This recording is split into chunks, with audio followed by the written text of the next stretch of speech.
Hey everyone, welcome back to Magic Vlog. We are once again at Q's Comics and Games, and today we hinted that we were going to be doing one of the profile on Eric's deck, and it's actually one of his original ideas. I believe it's pretty much like an all legendary.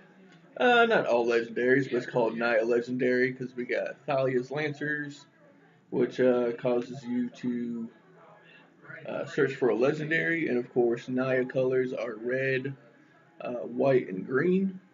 So you're going to take Thalia's Lancers here, search you up a legendary on turn 5, and get you either Gisela or Bruna, which is the famous angel combo to make Brizella. And trust me, I've been on the receiving end of that, but I've managed to beat it before. And he even saw me do it several times.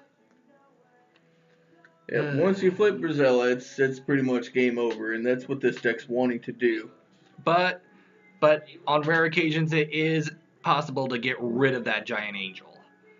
Yeah, in case that happens, you're still playing a super powerful mid-range deck.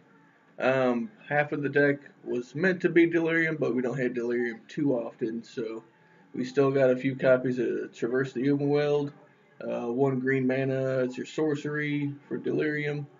Then you've got the Vessel of Necessity here. Yeah, it's just another enchantment. Helps enable Delirium and is an enchantment which is a harder type to get in the graveyard, so those are our turn 1 plays. One fixes your mana, the other one kind of dumps stuff in the graveyard. Grabs whatever you need at the time. And I noticed here that you've also got a Verdurous Gearhulk. It's a very, very powerful Gearhulk. For 5 mana, it's actually pretty good. And trample 4/4 plus spreads out 1/1 counters on it. Or my favorite play is to take all 4 of those counters and put them on a Giselle and make a big, giant, flying lifelink or first strike. Now, So if they don't get rid of Giselle after you put those counters on them, you won't even get to the Bruna at that time. They're just dead. yeah, but the problem is if you do have the Bruna and Gisela out at the same time, and one of them has the +1/+1 counters, they're going to lose it right away because you exile them in order to meld them. Yeah, I've had that a couple of games where I had to make that decision, but the Gisela pretty much got it done, and I used Bruna to get the Thalia's Lancers that searched it out earlier, and I used the Thalia's Lancers to get an Emrakul, and then we actually beat somebody down. After assembling Brizella, we got Emrakul out the very next turn, and they weren't too happy about it because I was at 1 life when that happened. Yeah. Yeah, imagine what would happen if you had Ormendal out at the same time. Yeah, this deck's 3 colors, so we can't really support Ormondal, and we're not making tokens. Unless we throw Yeah. Ishkana in there, which was in the original version. But you But can actually create tokens using the Westmill app. yeah, you can do that, and then we got other planeswalkers in these colors. You can easily add Nissa, Voice of Zendikar, the 3 mana one that makes plant tokens that's in your deck. One thing And then we got Gideon, and our favorite $30 planeswalkers. We know how he likes to spit out 2/2s. Yeah, and pretty much you can ultimate him right away. Yeah, if you're going the tokens route, but this is firmly a mid-range deck where it's kind of combo, kind of not. Our only planeswalker is Nahiri because we want to discard cards to enable Delirium, make Emrakul cheaper, and it helps you draw cards. Yeah, and against decks like my Teamer Factory, as I like to call it, Eric actually involved this card in here, Declaration in Stone. Yeah, Declaration in Stone should be in any white deck, especially now with all the graveyard reanimation that's going on right now with and tons of prized amalgams. Man, those cards are everywhere. You need to exile stuff. Yep, tokens are getting pretty popular again. Although there is a way around that. I've actually noticed that but as shown in my deck profile from last week, I've got Padim, which can actually help against targeting cards. Yep, another 2-drop we got in this deck, which could actually be a different card if you like Sylvan Advocate better. But we chose Servant of the Servant of the Conduit. 3-color deck, so the mana fixing is super important. And our most important cards in the deck are our 4-drops. So you want to go straight from Servant of the Conduit on turn 2 to your Gisela or Nahiri on turn 3, which makes everything a turn faster. Or those Lancers. Those things are huge. Yeah, Lances on turn 4 I've done a few times. And then to really trip up an opponent, you want to try and slap a Nasus Stare on them. Yep, another enchantment for delirium purposes. One of the cleanest answers to Emrakul, since it's not technically an instant, you could just play it at instant speed. Exactly. They still get your turn, but hey, they don't have a giant 13/13. Now, one card that has recently got a bit of a semi-better replacement for this from Kaladesh, Thalia. Yeah, Thalia the creature, it's a legendary, so that helps with the Thalia's Lancers package. And I found out that you play a Thalia on turn 3, they play a creature that comes into play tapped, and then you're set up to Nahiri right away. It's already tapped, so you can just -2 away. And that's happened quite often, actually. Nice little combo. Yeah, but what I'm talking about as a replacement, Authority of the Consuls, I think it was that I'm talking about here. Yep. Excuse me. 1 mana enchantment that has Thalia's creature part. But it also has a better effect. Every time a creature comes into play on the opponent's side of the field, you automatically gain 1 life. Yeah. Yeah, I think we have enough life gain in here with the Gisellas, and we got a lot of life gain in the sideboard. Plus, we got some early creature kill to help preserve our life total. Yeah, but the thing is, most people can't get a hold of Thalia herself, so they might have to go with that Authority of the Consuls. Yeah, they're both somewhat cheap rares right now. Yeah, Authority of the Consuls is only a 1-drop though, so it's a little better. It's a good turn 1 play. It's not as mainboardable as Thalia though, because Thalia beats down pretty hard, especially if you put some Verter's Gearhulk tokens on it too. Yeah. Then there's we also forgot about this little baby. Yep, another legendary creature, everyone's favorite 5-drop that has flash. Archangel Avacyn. Now, I have actually pulled this and another rare and another mythic at the same time. 2 mythics in 1 pack. I actually pulled an Archangel Avacyn and a really good vampire, a black-red vampire. I think it was Olivia. Yeah, Mobilized for War. She was a... You said that was pretty much a really, really good pack. That was a super good pack. Yeah. Gotta pop out Avacyn, of course, whenever the chips are down, if you're going to be losing your angels or something like that. But unfortunately, as long as it's a it's only a non-angel that you lose that dies. And here's the Gearhulks again. If you guys don't know what this card does, 5 mana, 4/4 artifact creature, but you get to distribute 4 +1/+1 counters on all your stuff. Yeah. So you at least have an 8/8 trample. And I've actually pulled a couple of those during the official release of Kaladesh. What's interesting about the Gearhulk is we had Ishkana the spider in there because I wanted it to be like a Delirium / legendary deck at the same time. But Gearhulk just turns out to be an artifact, so that matters for Delirium. And we got a lot of first strikers in this deck, and having powerful first strikers is a good way to keep people from attacking you. And too bad the god weapons aren't standard anymore. They would have been good for Delirium. Yeah, all those good enchantments. Artifact enchantment, or enchantment artifacts, or whatever. And of course, we always got Bruna, the other half of the Angel combo. Which, that's stupid, by the way. And it helps with card advantage with the Thalia's Lancers. We get extra copies of stuff. As long as they don't exile our creatures, we can get them right back as long as they're humans or angels. And of course, who can forget everyone's favorite jerk card? Emrakul at the top of the curve. Usually in this deck it costs 7. Sometimes we can get it down to 6. One time, he actually played that against me, and he found that there was nothing he could do against me. Yeah, the Team Refactory just had a few too many creatures for you to attack with. So once I took your 1 turn, all I had to do is you had 2 lands for your turn, which was my turn. Yeah. So I couldn't really do anything except for... He took a look at my hand and saw that there was absolutely nothing he could do. Every decision he could have made for that turn was a bad one. Yeah, with 2 lands, I couldn't really do anything except for have you make two bad attacks, but you had way too many creatures and you were gonna kill me next turn. Yeah, and there was well, I killed you actually on that following turn. Yeah, you just had too many stuff. You got me down pretty low. Yeah, that was that was an embarrassing moment for you. I mean, all you saw was your future, and it was a bleak one. Yeah, I think that game I was getting mana flooded, but No, no, it happens. no, you weren't getting mana flooded at all. We were going all out. We were making all the right plays. See. Well, that's it for the main board. Some slots you can change around a little bit if you feel like it, or there might be some budget options because this is a pricier deck. Yeah, especially with Avacyn, Emrakul, Foreign Nahiris, the Gear Gisellas. Hulk. But for the sideboard, our deck's pretty weak to copters, so we need our fragmentizes. I think we decided to go with 2 or 3. Yeah, he really saves those for the decoction modules that I've got. Yep, his modules, or they're really meant for copters, but yeah, there's a lot of good artifacts in Yeah. this set.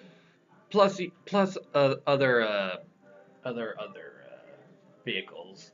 Yeah, the other vehicles can usually get hit by fragmentize. Or the Gear Hulks. No wait, the Gear Hulks are. Nope, Gear Hulks are all too expensive. Yeah. But we can destroy Gear Hulks with these Fumigates. Which, as I mentioned before, that is really good for cards like what was it I mentioned? Wasn't it the Aetherflux Reservoir? Yeah. Which, if your opponent is running Aetherflux Reservoir, get rid of that right away. Yeah. But Fumigates are in there because they don't hurt us too much. We got a bunch of big drop creatures that we only need 1 or 2 creatures at a time to kill them. So now they might have to overload on creatures. Now this next card I was actually lucky to pull at a pre-release. Well, in this deck, it turns out to be another legendary creature. So your 5-drop Lancers gets this on turn. The very next turn, you get to play it, assuming you got your land drop, and hopefully you're not too low on life, but if you do, you get 5 of it, and if you're behind on creatures, you get a 3/3 Angel on top of that. Linval, a very good card.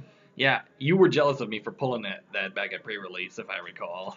Yeah, pre-release, that card's a monster. Yeah. Fourth Declaration in Stone for some of the more aggro decks, or really works well against those werewolf decks. Yep. Exiles, all the cards we mentioned when we mentioned Declaration in Stone earlier. You need to exile in this set because there's a lot of stuff that comes out of the graveyard. There was actually a good black card that kind of worked well with Declaration in Stone. I think it was like what was it? The Infinite Obliteration. Yeah. That card is a beast. I mean, it can really take care of cards like Emrakul and Ulamog. Yeah. Speaking of getting stuff out of the graveyard, here's our version of it. Pulse of Marasa. Gain 6 life, so you have to chump block with your angels sometimes, and if they die in combat, hopefully you gain life off the Gisela, and then you get 6 more from this, then you replay your Gisela and gain all that life that they're trying to deal you. And an extra Gear Hulk. Extra Gear Hulk, just in case we have a slower deck that try to battle us with creatures. Ours are going to be way bigger. Unfortunately for him, my blue Gear Hulk is a lot better since it has flash and it can activate it and it can cast an instant from the graveyard right away. Yep. A couple more legendaries that we have here. Sigarda, very nice little tool versus Emrakul decks because you and other humans you control have hexproof. We actually have quite a few humans in this deck, so that matters. And you're dumping all these cards in your graveyard, so her last ability, 2 colorless, instant speed anytime. You can exile a card from your graveyard, any card, and you get a 1/1 white soldier token, I think. Nope, white human soldier token. So you got lots of mana, lots of cards in your graveyard. You can get an army of 1/1s, and they all have hexproof because they're humans. Plus, losing that soldier will actually help transform the Avacyn. Yep, but mainly it's in there for just really Emrakul decks. That way you don't get the Mindslaver effect. Another Avacyn, just in case you're facing a control deck and they're trying to destroy your creatures, namely Gisela. So if you keep her out in the field, that threatens to turn into Brazil and end the game. Last but not least, Vital Force. The new one. This deck sometimes has trouble You got a bunch of big creatures, but some of them died of the common removal spells. But I found that Nissa, besides being a planeswalker to help enable delirium, her +1 is pretty nasty, making 5/5s. Although I've never faced it before. And don't be confused, there's actually two Nissas and two Chandras that were released in this Kaladesh set. Yep. But one of each of them was in the new Planeswalker decks. Well, that sums up the deck. I've been super happy with it. Yeah. You know, some people would actually ask you if you would consider running the Eldritch Evolution card in this Yeah, deck. I've always thought about combining green and white, and to help the Gisela combo come out, you could easily sacrifice your 2-drop to get you a Gisela with Eldritch Evolution, and then Or you could sacrifice Thalia here to get a Bruna. Which, actually, yeah, Thalia's Lancers can turn into a Bruna, but you don't get the cast trigger off of Bruna. true, But but if you have half your combo already out, you just go get you the other half. yeah, and what and if you like kill off your Lancers or or a heretic or the heretic Cathar, you could actually just and you've got Avacyn out, you could just transform her right away. Yeah, it's an easy way to transform her. I might find a spot for my sideboard to have one of those. Really weak versus counter spells though, because you do have to sacrifice the creature as part of the cost. And And if unfortunately, they counter it, you lose your creature and your spell. because after it's casted, it's exiled right away. Yeah. I actually used to run that in my old green red wolf deck, which it worked, but it didn't work. Yeah. Now, next week we are actually going to be pitting this deck against my Teamer Factories deck. Ooh, that should be fun. Oh yeah, we've never actually placed these two decks together before. No, we haven't. Because really, I think when I was playing this deck, you had to work that Friday or something like that. yeah, I did. They totally screwed up my schedule that day, and Oh well. Our viewers will get to see it firsthand. yeah, and Or not secondhand. and Since not they'll be on the other side of the computer, but yeah. But the thing is, also, I wasn't able to play on Friday because that day I was just, I was laid up from work. I mean, my ankles were killing me and everything. yeah, hard day at work will take it out of you. Yeah, being as I'm a dishwasher at Pizza Hut, I have to be constantly moving. Mm-hmm.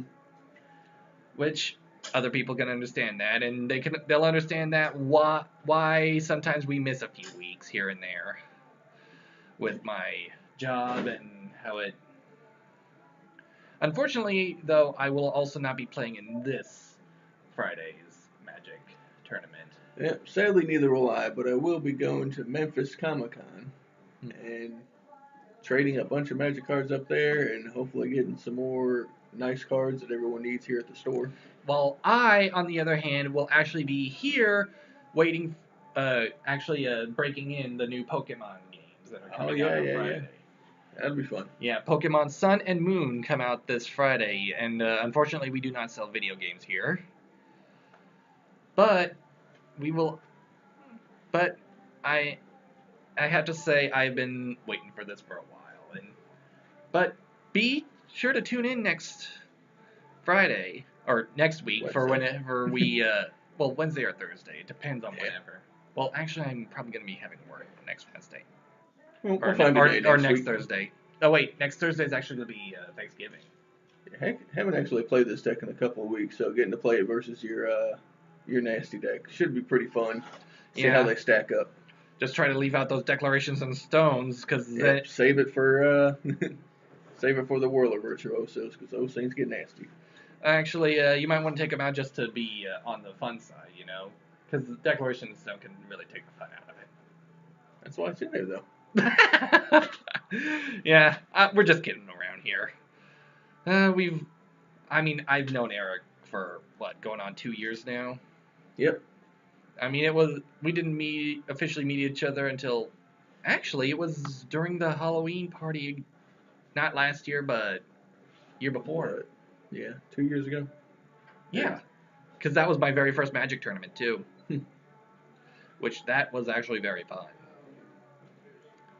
Well, we hope you enjoyed the deck. Yeah, and And if you can afford it, I recommend building it. It's really fun. yeah, Has a lot of powerful mythics in it, which is pretty much my style of play. I like to play all the good cards. yeah, and not only that, be sure to check out the last video so that way you could see my Teamer Factories deck. I mean, it's actually a cheap deck to build up, isn't it? Yeah, minus the Gear Hulks being $20 a piece, you could probably build the rest of the deck for about 50, $60 probably, Yeah, give or take. because you gotta get the Nissas and the Saheelis. Yeah, and this and Saheeli's are actually somewhat cheap though. Yeah, plus, I don't like $6 a piece now. well, gotta say, I'm looking forward to this matchup. Should be fun. Make sure Yeah. to tune in. Until next time, may you draw well.